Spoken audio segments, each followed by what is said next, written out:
ಬಗ್ಗೆ ಹೇಳಬೇಕು ಅಂತಂದ್ರೆ, ನನ್ನನ್ನು ಈ ಕ್ಷೇತ್ರದ ಜನ ಕೈ ಹಿಡಿಲಿಲ್ಲ, ನಾನು ಸೋತೆ ಅಂತ ಕೈ ಕಟ್ಟಿ ಕೂತ್ಕೊಳ್ಳಲ್ಲ. ಅವರು ನನಗೆ ಎಷ್ಟು ಜನ ಪ್ರಾಮಾಣಿಕವಾಗಿ ಸಹಾಯ ಮಾಡಿದ್ದಾರೆ, ಆಶೀರ್ವಾದ ಮಾಡಿದ್ದಾರೆ, ನನ್ನ ಕಾಂಗ್ರೆಸ್ ಪಕ್ಷದ ಚಿಹ್ನೆಗೆ ಬಟನ್ಗೆ ಒತ್ತಿದ್ದಾರೆ.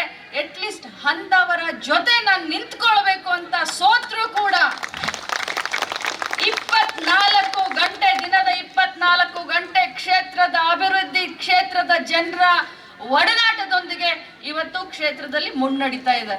ನನಗೆ ಇಂಥವ್ರು ಬೇಕು.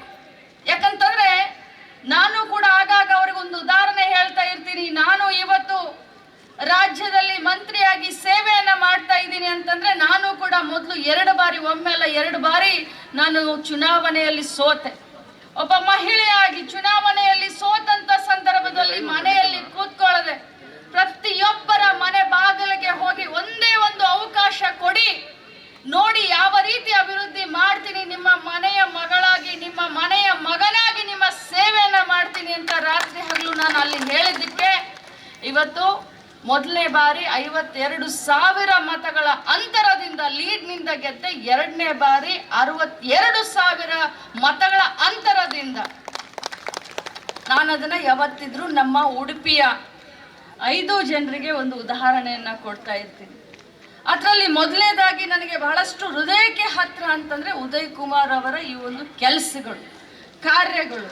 ಬೆಂಗಳೂರಿಗೆ ಬಂದಾಗಲೂ ಕೂಡ ಅವರಿಗೆ ಸಿಕ್ಕಂತ ಒಂದು ಅವಕಾಶದಲ್ಲಿ ಬೆಂಗಳೂರಿಗೆ ಪ್ರತಿ ಸಾರಿ ಬಂದಾಗ, ಅಕ್ಕ ಎಲ್ಲಿದ್ದೀರಾ, ನನ್ನ ಕ್ಷೇತ್ರದಲ್ಲಿ ಒಂದು 4 ಲೆಟರ್ ಹಿಡ್ಕೊಂಡು ಬಂದೇ ಬರ್ತಾರೆ. ಹಗಲಿರಲು ಕೂಡ ಈ ಕ್ಷೇತ್ರದ ಅಭಿವೃದ್ಧಿಗೆ, ಈ ಕ್ಷೇತ್ರದ ಜನರ ಚಿಂತನೆಯನ್ನ ಅವ್ರು ಮಾಡ್ತಾ ಇರ್ತಾರೆ. ಬಂಧುಗಳೇ, ಜನಪ್ರತಿನಿಧಿಗಳು ಯಾಕೆ ಬೇಕು ನಮಗೆ? ನಾವು ನಿಮ್ಮ ಮನೆ ನಡೆಸೋದಿಲ್ಲ, ನಿಮ್ಮ ಮನೆಯನ್ನ ನೀವೇ ದುಡಿಬೇಕು, ನಿಮ್ಮ ಮನೆಯನ್ನ ನೀವೇ ನಡೆಸಬೇಕು. ಆದರೆ ಜನಪ್ರತಿನಿಧಿಗಳು ಯಾಕೆ ಬೇಕಾಗ್ತಾರೆ ಅಂತಂದ್ರೆ, ಒಂದು ಧೈರ್ಯ, ಒಂದು ಅಭಿಮಾನ. ಅನ್ನ ಅಂತ ಅಂದಾಗ ರಾತ್ರಿ 12 ಗಂಟೆ ತಮ್ಮ ಕಷ್ಟಕ್ಕೆ ಅಂತ ನಿಮ್ಮ ಮನೆ ಬಾಗಿಲುವರೆಗೂ ಓಡಿ ಬರುವಂತವ್ರು ಯಾರಾದ್ರೂ ಪ್ರಾಮಾಣಿಕವಾಗಿದ್ರೆ ಅದು ಉದಯ್ ಕುಮಾರ್ ಮುನಿಯಾಲ್ ಅವರು. ಇವತ್ತು ಕಾಂಗ್ರೆಸ್ ಪಕ್ಷ, ನಾನು ವಿಶೇಷವಾಗಿ ಬಹಳ ಸಂತೋಷ ನನಗೆ, ಕಾಂಗ್ರೆಸ್ ಕ್ರೀಡಾಕೂಟ ಅಂತ ಹೆಸರಿಟ್ಟಿದ್ದಾರೆ. ಬಹುಶಃ ರಾಜ್ಯದಲ್ಲಿನೇ ಪ್ರಥಮ ಬಾರಿಗೆ ಕಾಂಗ್ರೆಸ್ ಕ್ರೀಡಾಕೂಟ ಅನ್ನುವಂತ ವಿನೂತನವಾದಂತ ಹೆಸರನ್ನು ಅವರು ಇಟ್ಟಿದ್ದಾರೆ. ಇಲ್ಲಿವರೆಗೆ ಸಮಾಜದಲ್ಲಿ, ನಮ್ಮ ರಾಜ್ಯದಲ್ಲಿ, ನಮ್ಮ ದೇಶದಲ್ಲಿ ಯೋಜನೆಗಳು ಯಾವ್ದಾದ್ರೂ ಸರ್ಕಾರ, ಯಾರಾದ್ರೂ ಪಕ್ಷದವರು ಕೊಟ್ಟಿದ್ರೆ ಅದು ಕಾಂಗ್ರೆಸ್ ಪಕ್ಷ. ಇವತ್ತು ಹೊಸದಾಗಿ ಕಾಂಗ್ರೆಸ್ ಕ್ರೀಡಾಕೂಟವನ್ನ ನಾನು ಉದ್ಘಾಟನೆ ಮಾಡಿ ಬಹಳ ಸಂತೋಷ ಆಗಿದೆ. ಇದು ನನಗೂ ಕೂಡ ಪ್ರೇರಣೆ ಅಂತ ಹೇಳಲಿಕ್ಕೆ ಬಯಸ್ತೇನೆ. ಮುಂಬರುವಂತ ದಿನದಲ್ಲಿ ನನ್ನ ಕ್ಷೇತ್ರದಲ್ಲೂ ಕೂಡ ಉದಯನ ಹೇಳಲಿಕ್ಕೆ ಬಯಸ್ತೇನೆ. ಕಾಂಗ್ರೆಸ್ ಕ್ರೀಡಾಕೂಟ ಅಂತ ಬೆಳಗಾವಿ ಗ್ರಾಮೀಣದಲ್ಲೂ ಕೂಡ ನಾನು ಮಾಡಲಿಕ್ಕೆ ನಾನು ವಿಚಾರವನ್ನ ಮಾಡ್ತೀನಿ. ಕ್ರೀಡೋತ್ಸವವನ್ನ ನೋಡಿ, ಎಷ್ಟೊಂದು ಅಭಿಮಾನಿಗಳು ಬಂದಿದ್ದೀರಾ. ರೈತರು, ಹುಲಿವೇಷ, ನಮ್ಮ ಸ್ಟೂಡೆಂಟ್ಗಳು ಬಂದಿದ್ದಾರೆ, ಯಂಗ್ಸ್ಟರ್ಸ್ಗಳೆಲ್ಲ ಬಂದಿದ್ದಾರೆ, ನಮ್ಮ ಮಹಿಳಾ ಕಾಂಗ್ರೆಸ್ನವರು ಮಹಿಳೆಯರು ಬಂದಿದ್ದಾರೆ, ರೈತರು ಬಂದಿದ್ದಾರೆ, ಬೇರೆ ಬೇರೆ ಹಳ್ಳಿಗಳಿಂದ ಬಂದಿದ್ದೀರಾ.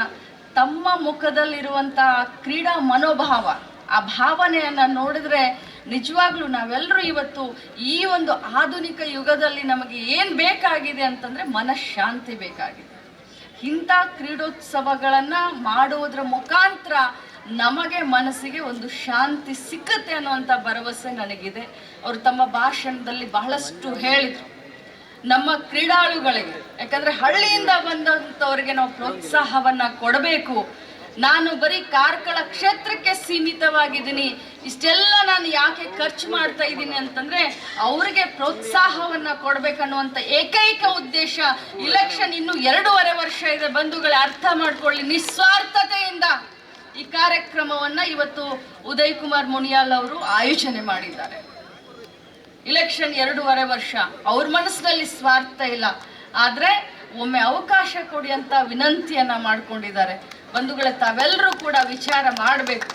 ಮನುಷ್ಯನ ಕೈಯಲ್ಲಿ ಅಧಿಕಾರ ಬಂದಂಥ ಸಂದರ್ಭದಲ್ಲಿ ಅವನು ಯಾವ ರೀತಿ ಪ್ರಾಮಾಣಿಕತೆಯಿಂದ ಕೆಲಸ ಮಾಡ್ತಾನೆ ಅನ್ನೋದನ್ನ ತಾವು ನೋಡ್ಬೇಕಾಗತ್ತೆ. ಅಧಿಕಾರ ಇಲ್ಲದಂಥ ಸಂದರ್ಭದಲ್ಲಿ ಇಂಥ ಪ್ರಾಮಾಣಿಕವಾದಂಥ ಪ್ರಯತ್ನವನ್ನ, ತಮ್ಮ ಮನಸ್ಸನ್ನ ಗೆಲ್ಲಬೇಕು, ತಮ್ಮ ವಿಶ್ವಾಸವನ್ನ ಉಳಿಸ್ಕೊಳ್ಬೇಕು ಅಂತ ಪ್ರಾಮಾಣಿಕ ಪ್ರಯತ್ನವನ್ನ ಇವತ್ತು ಉದಯ್ ಅವರು ಮಾಡ್ತಾ ಇದ್ದಾರೆ.